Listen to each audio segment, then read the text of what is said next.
Hello there and welcome back to another review. I thought we'd delve more into this Joseph Kyo box set that I picked up with some great sort of almost forgotten about underrated kung fu movies in here, and I thought I'd just delve in, get a bit more of the movies covered from this one today. So today we're going to be having a look at Shaolin Kung Fu. Made in 1974. Though the fights in this movie lack a certain amount of talking about the action, a certain amount of fluidity, they are shot really well. I mean, some handheld shots that work really nice throughout the movie.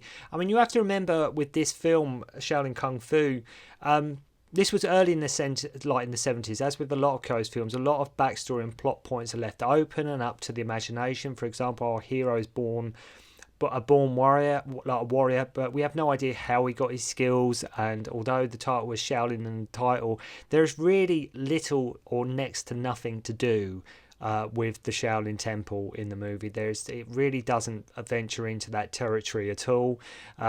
So the title might be a bit, when it's called Shaolin Kung Fu, you think it's going to be Shaolin Kung Fu is such a generic sort of title. You think there's going to be some Shaolin Temple stuff going on. There's going to be some monks and things like that. Not at all. Not in this movie.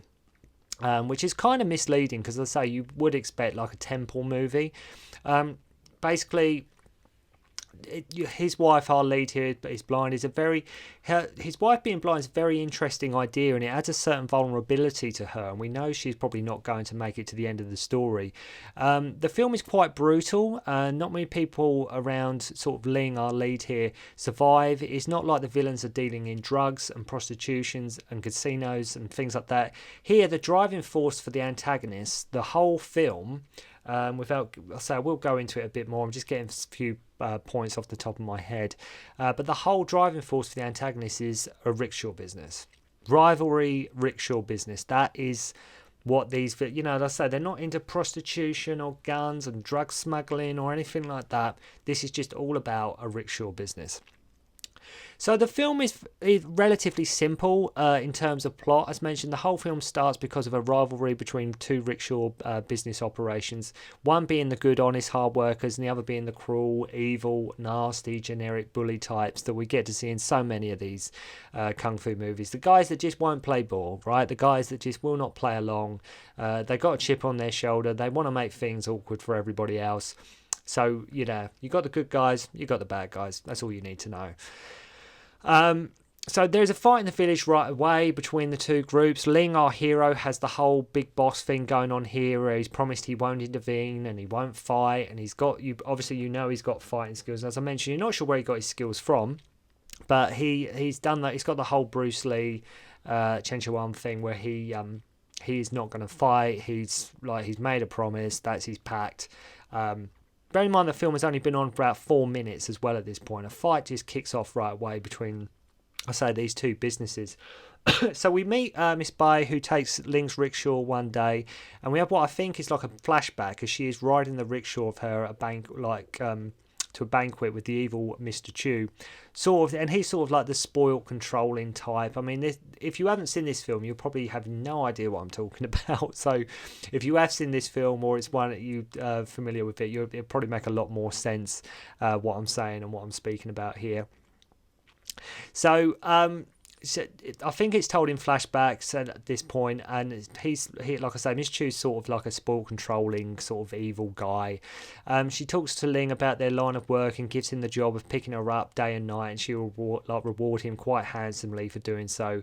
We meet Ling's wife, who is not only blind, but all the time she's carrying this really cute dog as well, just to add.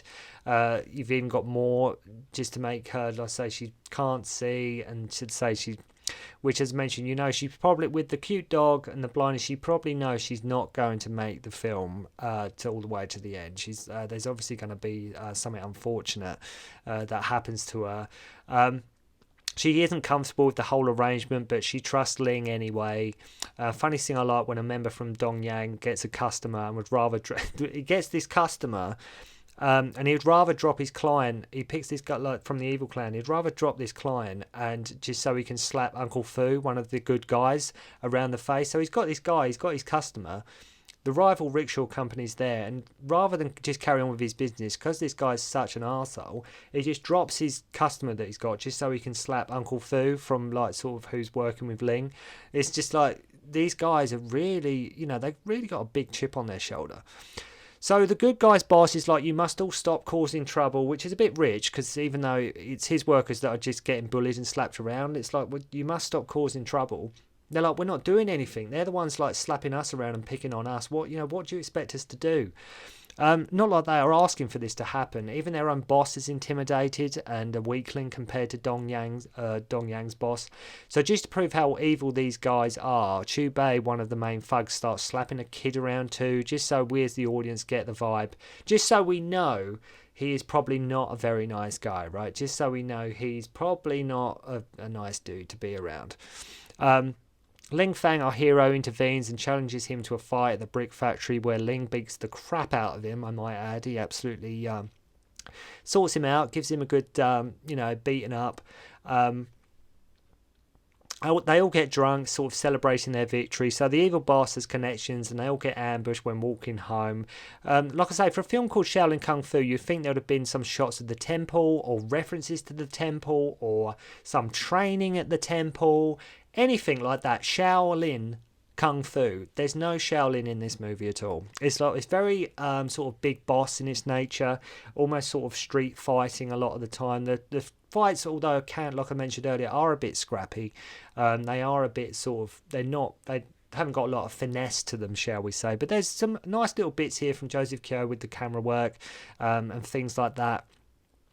So you would think there'd have been some shots or something, but there isn't one. So after getting beaten for a second time, the bad guys consult Master Su Tian Han, I think was his name from earlier, who is the guy Miss Bai knows, and says he wants to get Ling anyway, as he is getting close with his girl, and he's all jealous or something like that.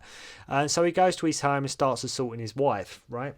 So hates Ling, and he just goes to his place because he's getting jealous of Ling for getting close with Miss Bai and things like this. So he goes to Ling's house and just starts assaulting his wife. Ling Feng returns just in the nick of time to teach him a lesson.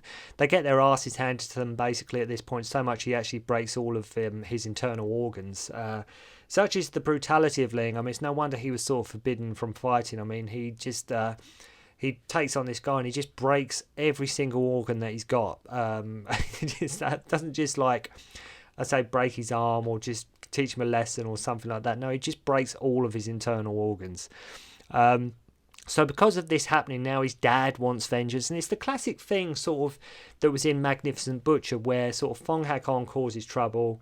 The master, the dad, has no idea, like, will stick up for their son no matter what, no matter how evil, no matter how bad they are, and will still want vengeance for their son, even though their son has been completely and utterly out of order and totally wrong and just causing so much misery to people. The dad and the master is always like, nope, you killed my boy, I've got to defend you, because it's the whole family honour thing, regardless of whether he was right or wrong. The dad, obviously, of course, always wants vengeance and payback for what's happened. So now the dad is the bad guy, right? So the dad of, like, the guy whose, like, internal organs gets broke, his dad now turns into the villain. So it was one guy, now it's shifted to another guy. It's amazing how these things really do get out of control and escalate so much in these movies. I mean, that's the one thing about Kung Fu movies, everything gets escalated so damn quickly. And but if they didn't, there would be no fun, would there? There'd be no enjoyment with the movies. Funny how, like, as I say, it's like Magnificent Butcher. It's what it reminded me of. Like I said, the dad is always oblivious to what the son's been up to. So his son actually dies. Ling actually kills the guy due to the beating he gave him and what he done to him. And now it's become personal, right? Now it's personal. Now it's like, right, let's sort this out. What's happened?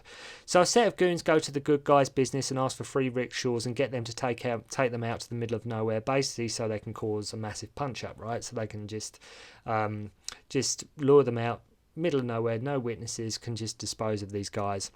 One of these guys as well, if you watch the film, has a very snazzy hat and shades on, looking super fly, I might add. He's got some for a Kung Fu movie, he's very snazzy with his appearance, very fashionable. debatable, I suppose. Gives the film some scope here with the rocks and the falls, etc. Some of the stunts here as well look pretty damn painful, with the falling on the rocks and where the location is. But it does give the film a bit more scope. It broadens the outlook of the film. It does give it a bit more in the way of sort of the cinematography, rather than it just being all interiors or just in the marketplace all the time. It took it out, like say, near these rocks and these mountains. It just gives the film a bit more variation in regards to sort of the visuals. So Ling handles all these guys too, and in this movie, whenever the bad guy comes looking for the Ling to sort this matter out, he is never there. Like, whenever the guy's like, I'm looking for Ling, oh, he's at home. He'll go to his home, oh, he's at work. He can never find him. It happens about 3 or 4 times if you watch this movie. He can never ever find Ling. He's never in the right place when the bad guy's looking for him. He's never in the right place at the right time. He is never there. If they, like I say, if he goes to his work, he's at home, and vice versa. So Master Chu kidnaps his wife. The kid runs to his work and tells Ling his wife has been kidnapped. So he runs home, right? So the boy just told you your wife has been kidnapped, right? So she's been taken from your home. You run home to check. It's like, why not try and find out where she's been kidnapped to? Like, your wife's been kidnapped. She's been taken. Right, I better go home then. I didn't get that bit. I don't know what Ling was thinking. The boy's just told you your wife's been kidnapped. She's probably, by the definition of kidnapped, not going to be at home. So, yeah. Uncle Zhang, who lives with him and his wife, tells him that it was Master Chu who took her. So they aim to... I mean, they were all right. There was something that came out of going home. So they aim to lure Ling out. He finds out that he killed his son. Although shocked at first, he's like, well, he probably deserved it. He's like, yeah, all right, I killed him, but I'm not guilty about it because he deserved it. He was an arsehole. He's like, good for you, Ling, right? You stick up for yourself. He finds out that, as I say, so even though Ling tells Master Chu his son assaulted his wife, these dudes never ever want to know. I mean, in an ideal world, wouldn't it be lovely if he said, oh, God, did he? Did he assault your wife? I had no idea. I'm so sorry. Look, let's just drop this matter. This is getting ridiculous. I had no idea my son was like that. Shake hands. Here's your wife back. All is forgiven. So after believing that Master Chu will let his wife go, they sort of tie him up. Chu starts stripping her. His wife, Zhao Yun, really doesn't have a lot of luck in this movie. She actually, like I said, when I said, she's probably not going to make it to the end. She actually smashes her head hard on a beam at Master Chu's place on purpose and kills herself. So, like I say, you already knew from the start she's not going to make the end credits. There is no way. So, because they've got to give... I mean, Ling's got a great incentive to beat these guys' asses anyway, but with his wife, they didn't kill her. She killed herself on purpose. So he's got even more incentive than what he had before. So Ling continues to get beat and then put in Master his dungeon. Don't you just love how these bad guys always have a dungeon? Bearing in mind, it's like I say, it was just a rickshaw business and things like that. This guy's got a bona fide dungeon going on, like a torture chamber, just in case. Ling gets whipped too, and we learn that they plan to give him 1,000 cuts and take out his flesh bit by bit. So it's nothing too barbaric, it's simple, just business as usual in the old rickshaw business. 1,000 cuts and, like I say, take out his flesh bit by bit. So these guys are pretty sadistic. These guys are pretty damn cruel when it comes to their punishment and how they want to deal with Ling. So it's just too barbaric. So Ling manages to escape by biting through the ropes, as sort of an escape always happens, and that's how they sort of always get out. It's here in the movie as well. If you watch this film, you will recognise the music. You will recognise the music cue. You will notice some of the music is lifted straight from Lalo Schifrin's Enter the Dragon score. There's Enter the Dragon, sort of when Bruce is sneaking around Mr. Han's Island and things like that at night. You can hear that music here. So Miss Bay says that Ling can stay at her cousin's den at this temple behind these hills. All this while the bad guys are looking for him. So Miss Bay and her cousin go to market to get supplies. And yep, you guessed it, the bad guys catch up with them and kill them both. I say they're just merciless, these guys. You would think just one of them would have survived, but no, they both die. The cousin even gets stabbed by a tree branch she falls into, which is, again, it is quite brutal, this movie. The boy who was with them runs off to inform Ling. He goes to Chu's place to dish out some vengeance. Then Master Chu, who is now threatening the kid, don't even think the boy in this has a name. He's just this kid that is sort of helping Ling and just informs him sort of whenever something happens, or somebody's been kidnapped, or somebody's been killed. He's just like sort of a messenger boy. Ling goes to rescue him, and the final fight is like by this lake, which again does mix the film up a bit, like when they go to the sort of the rocks and the mountains and things like that. Setting it by a lake does give the film a bit more scope in the sense of just how the film's shot. The approach here is that Ling hides underwater and starts leaping at him like a fish at one point, like a kingfisher. And he has like this sort of fist of the North Star move where he just touches a certain pressure point, which kills the villain. So he's got like, like I say, a fist of the North Star, Kenshiro thing going on, and one touch, and he's already dead. And that's sort of the end of the movie, really. As I say, for a Rickshaw, as I say, the whole film based, the whole premise, the whole thing that escalates, the whole trouble in this, and the whole problem is a rickshaw business. And just like I say, these villains not wanting to play ball. I mean, it's by no means a classic kung fu movie. It's by no means... You would never probably give it, like I say, a 5. It's not a 5-star movie, but it's still, as I say, it was quite early on. So you got to remember, 74. It's only sort of like, say, 2 years after Fist of Fury. So the kung fu sort of genre as a whole hadn't quite got its. They were still figuring stuff out at this point in time. They were still sort of working out what works, how to do. I mean, you look at the difference between a fight sequence in, say, 74, 75, 76, compared to some at 78, 79. They're worlds apart. They're worlds apart once they learn. Because everybody at this point was very much learning their trade. Sammo and Jackie were trying to get into the industry properly. So at this time, that's why you can't be too harsh on these kind of movies made during this period. While they may not have aged that well, and the fights are, like I say, slow paced, and the choreography is lacking in certain areas, please don't let that deter you from watching them, because they do have a lot to offer, and it's great watching these old school kung fu movies just to see how fast, in just a 3-4 year fight period, how fast things improved. So that's always worth bearing in mind when you watch some of the old school ones. But I will try and get through all the movies in this Joseph Kyo box set. Really amazing. Grab this one. So if you are thinking of buying it, I highly recommend getting this box set. And it's just, like I say, it's just great to see different obscure kung fu movies that I never, like I've mentioned before, I never expected this to get a Blu-ray release. But I'll leave it there. To say, check out Shaolin Kung Fu. Thank you very much indeed for watching. Hope you enjoyed the review, and I'll see you soon.